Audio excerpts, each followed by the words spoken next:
Novak Djokovic will play Rafael Nadal for the 53rd time in the Australian Open final on Sunday after crushing Lucas Pouille for the loss of only 4 games. Of the world number one's 24 Grand Slam semi-final victories, only the one over an injured Marin Cilic at the US Open in 2015 was more comprehensive than this 6-0, 6-2, 6-2 demolition, which lasted just an hour and 23 minutes. Frenchman Pouille, who had never faced Djokovic before, had made it through to the last 4 of a slam for the first time, but was left helpless in the face of such brilliant performance.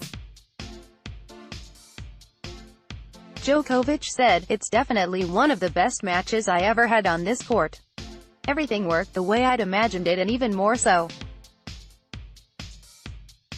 Tough one for Lucas, but he had a great tournament and I wish him all the best for the rest of the season." The narrative at the start of the tournament was supposed to be about the next generation making their mark, but Djokovic and Nadal conceded just 10 games in the semi-finals between them. Article continues below. The considerable consolation is that the stage is now set for another chapter in one of the great tennis rivalries, and their first slam final since the 2014 French Open.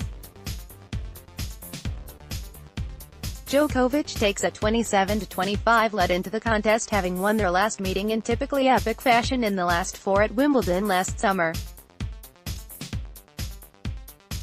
The last time they met here, meanwhile, in the final in 2012, Djokovic won after 5 hours and 53 minutes in the longest slam final in history. "That's a once-in-a-lifetime experience," added Djokovic. "Hopefully the outcome can be the same for me. It will be a 25th slam final for Nadal and a 24th for Djokovic, who has won all 6 of his previous finals at Melbourne Park and can set a new men's record with a 7th. The day had started with record temperatures of more than 40 degrees in Melbourne, but, such are the vagaries of the city's weather, by the time the match started, it was pleasantly cool. Djokovic's form, however, was red-hot from the start. The top seed has had his struggles this fortnight, dropping sets against Denis Shapovalov and Daniil Medvedev, but it was as if he had seen Nadal's performance against Stefanos Tsitsipas and thought, "Anything you can do." He will not admit it, but wanting to show Nadal there are 2 men playing scintillating tennis ahead of the final was surely at the top of his mind, and poor Pouille bore the brunt. This has been the best slam tournament of the 24-year-old's career, but he will look back on this night with no funness whatsoever. Djokovic's record of 27 straight victories over French players at the slams was a warning, and, from the moment he broke the Pouille serve in the second game, this was death by tennis ball.